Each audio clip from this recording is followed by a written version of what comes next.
Hey guys, welcome to another little video screencast tutorial.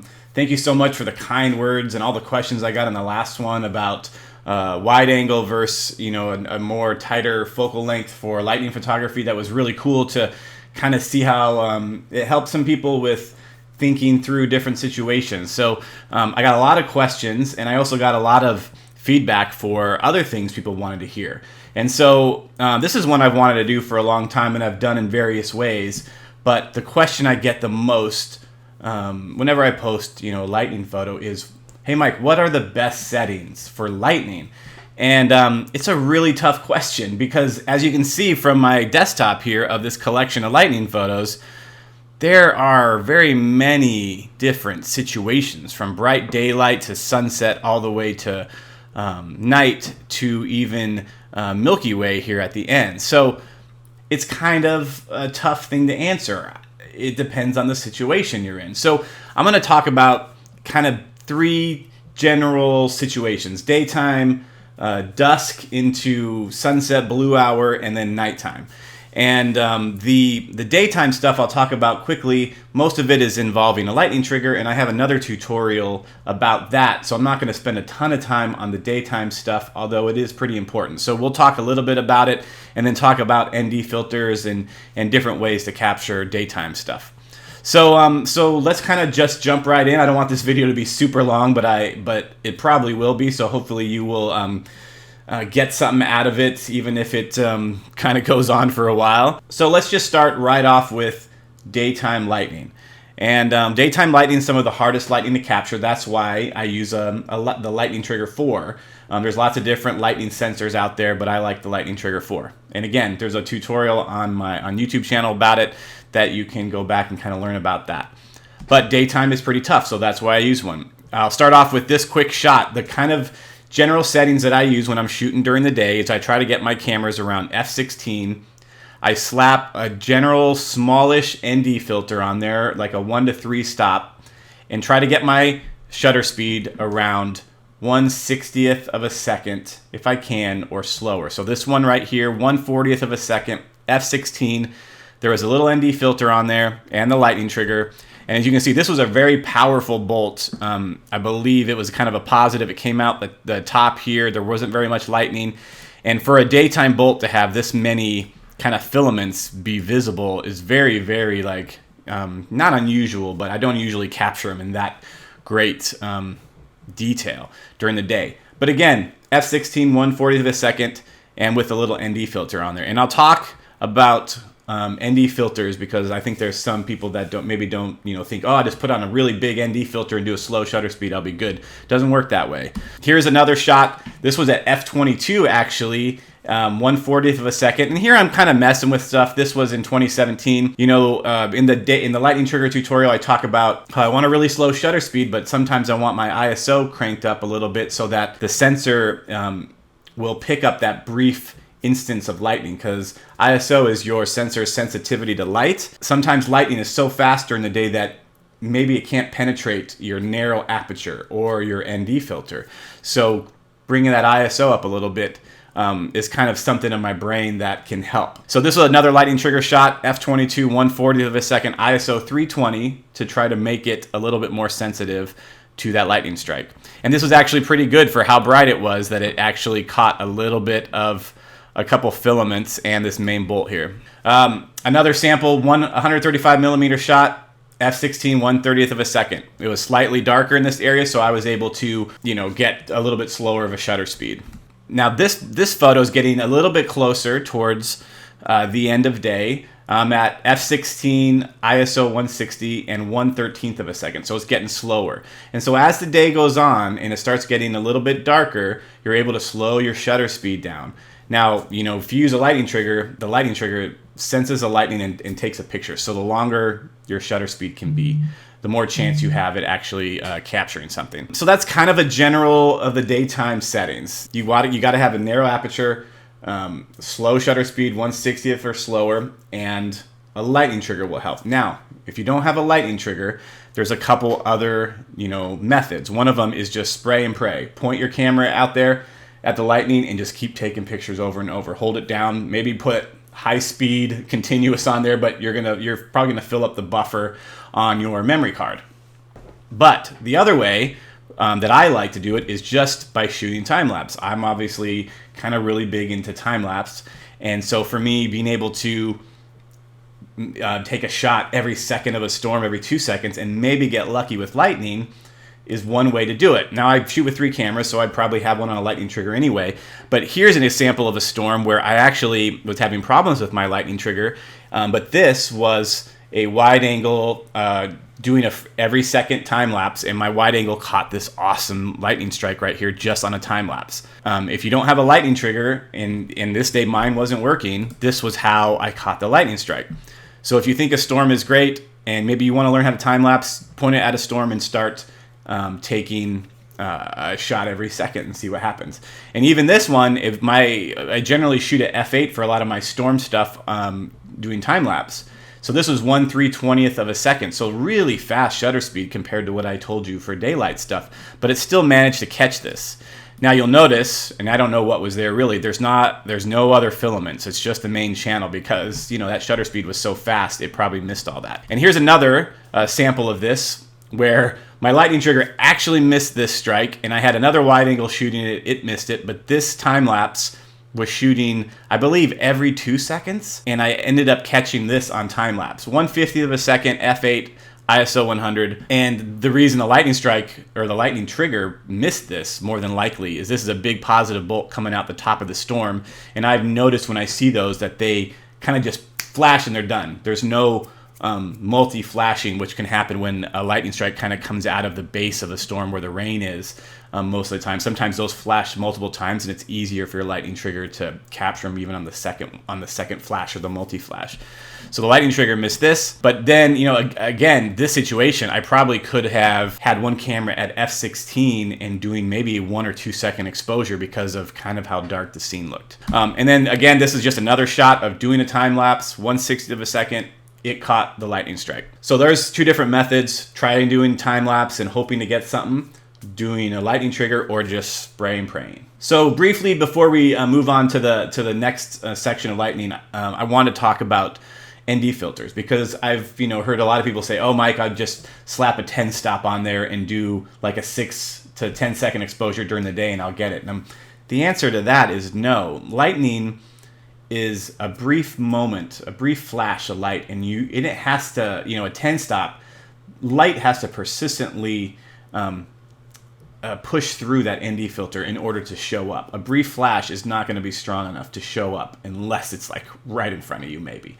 So that's why I only use like a 1 to 3 stop. And a great example of what an ND filter can do to your shot to kind of ruin it in a way is this shot here. I had forgotten to take my 3 stop off. I'm at f10 and I'm getting a 13 second exposure.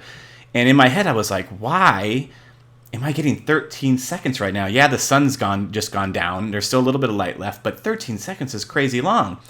And I realized that I had my ND filter on there and I should have taken it off. I had my lightning trigger set up here. So this is my shot right here. And you can see it's a decent shot. You can see a very faint filament here, but this is what my buddy John, who's right next to me, this is what his shot captured, no ND filter. Look at all these filaments here and how much cooler that looks than my shot. And this is because that ND filter, he had it, and he was using a lightning trigger too. So we're both using a lightning trigger, basically general kind of same settings, but he had a little bit shorter, he had a shorter exposure because no ND filter. My ND filter ended up kind of blocking out all these filaments here. So that to me is kind of the argument against using anything stronger than a 1 to 3 stop. Yeah, you can use them during the day because even if you get none of those filaments, it's still kind of cool to get a daytime bolt. But as it gets closer to night, you want to take them off, even if you're only getting 1 or 2 or 3 second exposures. You definitely want them removed. Now we will go into kind of the dusk, golden hour, blue hour type of lightning, which is my favorite kind of lightning because it's still light enough out there that you see the terrain in the mountains and the colors in the sky, but you're still able to do at the same time a longer exposure, 2 to 4 seconds. Here's a couple of shots where it's getting, the sun's going down. The sun's still bright here, f16, 1/25th of a second. It's getting slower. Now here, it was very stormy and dark. The sun was kind of hidden. The sun, I think, had probably just gone down. Here I'm at f8 and 1.3 seconds. And I could have been at f16 here and done maybe a 4 or 5 second exposure, but I'm standing in a road and I didn't want to take long exposures in case a lightning strike happened and a car was coming or something. I wanted to be free to jump away real fast and not have to sit there and wait for my camera to finish taking the shot. So that's the reason for kind of only doing 1.3 seconds. Now here, sunset. I'm at f16 doing 8-second exposure here, but I still have all this color in the sky, all this light where I can see so much detail out there. So this is like the ideal fun time to shoot, depending on what you like, but it's kind of a fun time to shoot because you get that lightning and you can get it with cool color like this sunset. Here's another great example of blue hour. Sun, it's down, it's behind all the clouds, couldn't see it anyway, but this storm had just started going off. And here we have f16 4-second exposure. It was just enough light to be able to get kind of that longer exposure, 4 seconds. It's great. 4 seconds is a good amount of time. And we got all kinds of lightning strikes here with these at that time. Here's another one, f16, 8 seconds. My ISO is around 200, didn't have to be, could have been at 100. Here's another great sample, f16, 8 seconds again. This is just a general fun example of, there had been no lightning on the storm at all leading up to this, but you know, in Arizona, for the most part, where it rains, that's where the lightning comes out. And I was with, I was on an interview with Fox 10. This guy was following me all day. I want to get lightning at sunset, and I pointed my camera here and was just waiting for probably 10 minutes, 15 minutes. And then finally, this lightning strike just boom happened. And as I'm sitting there and it was getting darker and darker, you know, I'm at f16. I kept increasing my shutter speed. And probably at this time, I probably could have dropped down to maybe f10 and still been at 8 seconds. It was probably a tad dark. So as that light is changing at golden hour into blue hour, you have to watch your exposure because it starts getting darker faster than you think. You might be at f16 doing 4 seconds and, oh, that's great. And then you're kind of step away for 10 minutes, you're doing other things, and then you come back and you realize the darkness is creeping in and your 4 seconds should be more like 8 seconds now. And then as it gets closer to maybe 10 to 15 seconds, you might want to, instead of increasing your shutter speed, drop your aperture to like f8. And because f8 is kind of the ideal, f8, 5.6 to f8 is the ideal nighttime stuff, which we'll get into. And here's another f7.1, 20 seconds. Now this one, I don't mind the clouds moving too much. At a longer exposure with still some daylight left doing 20 seconds, the clouds have some blur to them because they're moving. You know, I might have wanted to do a 10-second exposure, but then I would be at 5.6. Now, there is also something to be said for, you know, I want a really nice sharp photo. So sometimes that f8 area really helps everything being focused. The wider you get sometimes, you know, depending on your lens you have, the softer your details and sharpness is going to be. At 7.1, 20 seconds, ISO 250. And this was nice because there was, there's stars in the sky up here, but there's still light on the horizon out there from where the sun had set, and some color in the clouds a little bit. Perfect, exposure basically on the lightning strike. You can actually see it hitting the side of a mountain out there. And I don't mind that movement in the clouds. So now we're into that blue hour after the sun has set, and we're getting really long exposures with still a lot of light in the sky. Here's just another, this one is actually shorter, but f13, 1.6 seconds. Again, if you got a big enough memory card, you just keep taking shots over and over. And as it got darker here, I could drop it. I could probably keep raising my shutter speed till it got to like 5 or 8 seconds, and then start dropping my aperture a little bit to keep it from getting too dark. From here, moving into even darker outside, here's a little bit. This is really dark where I am. All the storms are blocking out the sun out there, but the sun had set, and you can still see color on the horizon, which is awesome. But I'm at f10. I'm still getting a 15-second exposure. Now, I probably could have, in this situation, gone to maybe stayed at f16 and gotten a 30-second exposure, which would have enhanced the light trails a little bit. Maybe it would have really, because I've got a starting shot of a car here and here. If I had done 30 seconds, it might have been one great continuous light trails on either side. However, I was kind of shooting a time lapse in a way. Even 15 seconds is a really long interval for a time lapse. So you kind of have to debate with that. If you're not doing time lapse, then probably would have been a little bit better to do a longer exposure here. But the thing is in this situation, still sunset colors out there. I could have been at f16 doing nearly 25 to 30 seconds probably. So that's a long exposure you can get with still some cool color in the sky. So that's kind of the blue hour to golden hour. I hope that those kind of settings, be able to kind of gloss over those settings in different situations will kind of help you know what to do. A lot of this stuff is practice. You know, when you get out there, you just kind of recognize the situation and you start knowing what to do. So now we will jump right into nighttime. This is just a fun shot. This one, f6.3. The reason I really love this shot is because we got the upward streamers coming out of the ground here, which is super rare to see, to get on camera. But this is what I would call not a super ideal shot because I've got power lines here. There's this big flare here, probably just like a lens flare. But I'm at f6.3, 10 seconds. I probably should have been at f11 for this shot, knowing how close the lightning was. But the lightning was so intense that I barely had time to set it up and then run back into my car and wait for stuff to happen. It was the storm was just really strong. The lightning was coming right by and it was actually quite terrifying. So if I had my wits about me, I would have cranked up my my aperture to more like f10 or f11. So here's one where I am at f11. The lightning's only 1.5 miles away or so, and I'm at 15 seconds. And because I have a narrower aperture, it's gonna prevent lightning from blowing out. So, and I think because we've been doing the daytime stuff, we haven't got to talk about shots blowing out yet, but that's one of the biggest problems with lightning photography is blown out lightning. That's what I struggle so hard to avoid. So nighttime especially is when you can blow stuff out. This one back here, this lightning channel is so bright that basically it's all blown out. It doesn't look bad. The one on the left is fine. But man, if I had been f10, this would have been a little bit narrower. It wouldn't have looked so bright and blown out.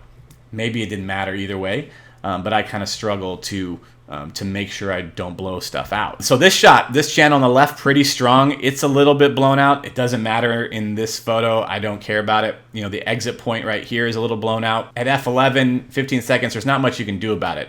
You could crank it up to f16 if it's really close to you. You know, that's kind of stuff you got to think about on the fly.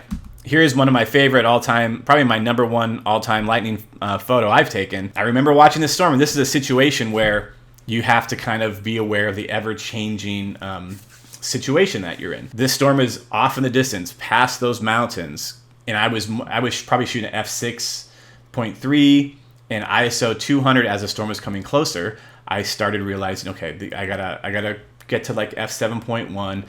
The bolts are getting a little stronger. I don't want to blow anything out. And so right before this shot, I remember thinking, if any of these bolts hit on my side of the mountain, it's going to be really intense. It's only like a couple miles away. They're probably going to get blown out. So I dropped my ISO from, I think, probably 250 to 160 and then narrowed my aperture from 7.1 to 9. And then boom, this happened.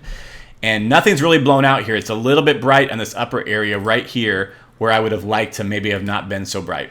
However, it doesn't matter. The thing is this is kind of the situational awareness that comes with practice and experience, knowing lightning's getting closer. I need to adjust my settings now before the shot of a lifetime happens, and my settings were wrong. So this is the shot that I saw in the back of my camera and immediately knew it was my best lightning photo I've ever taken. But I can imagine my agony if I had not been paying attention to what the changing situation was. It could have been really devastating for me to have missed this shot because I blew it out and left my ISO too high and my aperture too wide. Another shot, f8, 15 seconds. Nothing really blown out here. Great shot. I'm surprised it wasn't blown out. I probably should have been at f11 because of how close they were, but this one kind of surprised me and got to us a little faster than it should have. Another one, f10, 25 seconds. This is, as you get further into night, you're going to be doing longer exposures, 15 seconds to 30 seconds. The longer your exposure, the less chance you have of missing a lightning strike. Even between shots, you know, you go for 15 seconds, your camera stops and then takes a picture again. In that brief moment, I've missed so many lightning strikes. So the longer your exposure, 30 seconds, the less time between shutter clicks, the less chance you have of missing something. Here's just another one, f10, 8 seconds. There's still a smidge of kind of light in the sky, a little bit of blue hour left. This one's a tad blown out as it goes through the clouds, but lightning, when it hits rain or goes through clouds like this exit point, they're almost always gonna be, in a way, blown out there. There's not much you can do about it. Lightning can do anything. I mean, if you set your camera to f16, it could still get blown out because the lightning flashes like 12 times in one spot and it just destroys your image. And I've had that happen a bunch. Here we are with just kind of the typical nighttime lightning shot. Now, people that ask me, Mike, what are the best settings for lightning? I feel like they probably mean this situation, nighttime, shooting lightning, what are the best settings? I feel like that's what they mean, even though when people ask me that, I'm thinking, well, what time of day do you mean? So this is kind of my general settings for lightning at night. f7.1, 30 seconds, ISO 100. And you start there, and then you see what's good and what's not. Is it too dim? Do you need to 30 seconds is a really long time. Is about all you can do unless you're doing bulb mode. And I don't really like to do bulb mode because I don't like too much motion and the clouds are ghosting at night. So this is kind of a typical setting. Here's another one, f8, 30 seconds. The lightning is really nicely exposed. The lights look really good out here. One thing to think about when you're shooting near city lights or over a city is the more narrow your aperture is, the better those lights are going to look. You're going to get that cool star effect. So if you're in town, f10 to f16 can really make those lights and those stars look really cool. But you need to have a long exposure so that you let enough ambient light in. The more narrow your aperture is, the less ambient light is going to get in. So you need to do a longer exposure.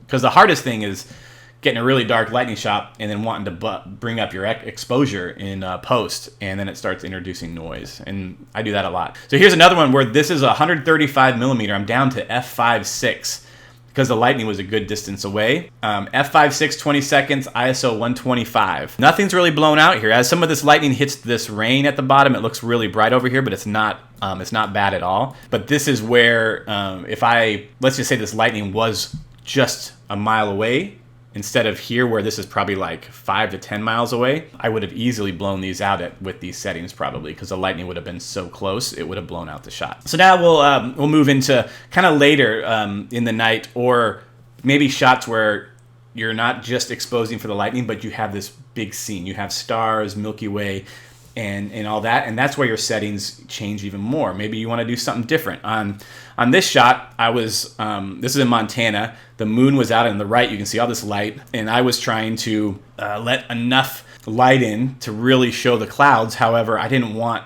the clouds to have so much motion, so I have an 8-second exposure at f4, so really wide open, because I'm trying to let more light in, but I don't want to go longer than 8 seconds because I don't want the clouds to have so much motion. And I'm also at ISO 400 again to kind of be able to shorten that shutter speed. And luckily, as the storm was leaving, this bolt struck and it didn't really get blown out even at ISO 400 and f4. If it had been any closer to me, this is pretty far away. If it had been right out here, it would have just totally ruined the shot. So again, kind of knowing the situation and what are you trying to capture in this moment. Here's another storm where I think I was at f5.6. This was time lapse, and I do a lens twist thing so the aperture doesn't get saved. But I'm at ISO 800, f5.6, and a 3.2 second exposure. Now this was part of a time lapse, so I was trying to get shorter exposure so I have more frames for my time lapse. So ISO 800 and f5.6 allowed me to do shorter shutter speeds. The one main thing here is that this storm was not putting out any cloud to ground lightning, which is usually the ones that are really bright and blow out your shots. All the bolts were this in cloud stuff here,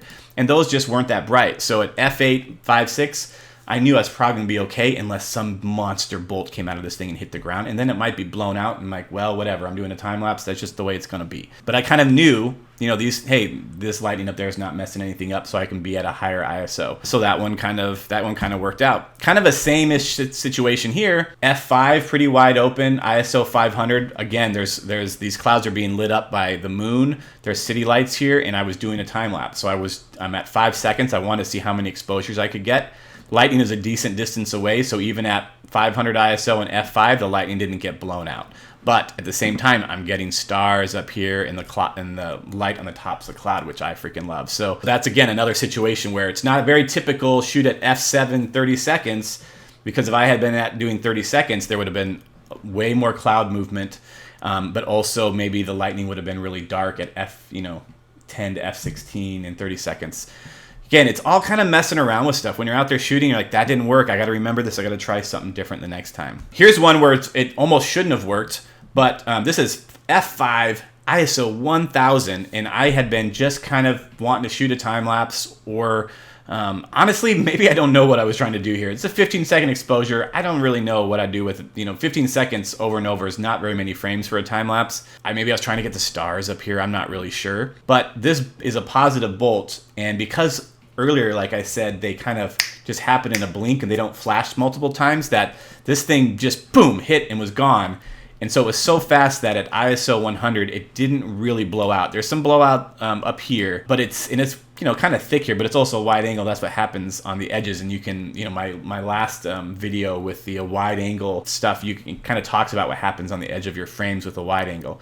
But at ISO 1000, this did not blow out because of the fact that it was kind of a quick positive strike. If I had bolts that were coming out of the base of the ring here flashing multiple times, they would have easily blown out. Here's another one where the lightning was far away. I'm shooting at a 50 millimeter shot, maybe not super far away, but far enough away, and the lightning strikes were not just really intense. They weren't like striking the ground. So I'm at ISO 2000 here, f5, 2.5 seconds. And the reason, I'm doing a time lapse here. So 2.5 seconds is allowing me to get very, very many frames for my time lapse. So ISO 2000 allows those short shutter speeds to let in more light when a lightning strike happens. I got lucky where most of this lightning, for whatever reason, even at 2000 ISO and f5, was not blowing out the storm. Some of them were a little bright, some of them weren't, but a lot of them just look kind of like this. So you kind of, again, it's kind of, what are you going after? Do you want to do a really long exposure here and be more like f7.1 and see what happens, or you're kind of going for a time lapse, you're trying to go for a different thing. And another lightning shot here, again, this was a time lapse even though I was doing 10-second exposures, but f5.6 ISO 2000, and there weren't, with this storm, all the lightning for the most part was in cloud, so it's just lighting up the supercell. Out here there was lightning striking, but even at 2000 ISO it's not blown out because it's in the distance, but the lightning in the storm was lighting this thing up amazingly. And so this is, again, kind of one of those things where what am I going after here? Do I want just a nice shot of the supercell with a good lightning strike, or am I going for something like a time lapse to really capture the motion and all that? So that's kind of another situation there. And the final one is Milky Way stuff. And here at ISO 3200 f2.8, really wide open, 6-second exposures. This is mostly to, obviously get a nice shot of the Milky Way. I mean, basically, you're shooting astrophotography and hoping, or putting a storm in there and hoping it's not, going to blow out your shot. Now, the times that this really works out is when storms are in the distance. As obviously, this is a big old thunderstorm out here, and it's pretty far away, 60 miles away, however far. And so being able to, at ISO 3200, you're not going to blow anything out, but it's going to allow you to see like the inside of the storm. You're going to see the Milky Way, and it's just a different kind of lightning photography. And these are the kind that I don't do enough of because I'm usually right there. I want to get the close lightning strikes, but I wish sometimes I had more patience to sit back, watch the stars, see the storms build. And this was a long time lapse that I did. Would have been one of my favorites, except I left image stabilization on my stinking Tamron lens, and half the frames were blurry in movement. So would have been one of my favorites. And we even caught a meteor in here, which was really cool too. So that's kind of my best settings for lightning photography in sort of a nutshell. At the beginning I was talking about how loaded that question is, what are the best settings? And you can kind of judge for the length of this video that's the reason it was, it took this long to kind of discuss all this, because there are very many situations, lots of different settings to use. And so you kind of want to know what they all are when you're going out there and attempting to shoot this stuff. So I hope all those different situations will kind of show you the general strategy of what you need to be doing. If you do want to get into lightning photography, I would suggest obviously investing possibly in a lightning trigger, and then just kind of get to know those settings. And where you live may not be possible to shoot lightning very often. Maybe you don't get hardly any lightning. I'm a little bit lucky living in Arizona. For about 2 or 3 months in the summer I'll see lightning, and then I chase tornadoes and get some more chances there. So if you don't see a lot but you want to get into it, plan a trip to Arizona some summer. Try to get somewhere where you can try your hand at it. And again, please subscribe to my channel if you want to see more of this stuff. But above all that, if you have any questions about this video, or maybe you disagree with a couple things, which I'm totally open to because I'm always learning myself. If you have any questions, please put them in the comments. I do my best to answer them. Or go to my website, Olbinski.com, send me a message or something through there, an email, and I will do my best to respond to everybody and kind of interact with you guys, so that you for sure kind of, you get how these settings work, and can get out there and confidently do it yourself. But again, everything takes practice. So hopefully you'll have a chance to do it soon. Spring is coming. If you're a storm chaser or someone who wants to get out there, spring is not very far. April is coming, and so the storms will be back. And in the meantime, please subscribe, like I said, and message me with anything, even if you have other topics you'd like me to talk about. So I hope you have a great rest of your week, and we'll see you again.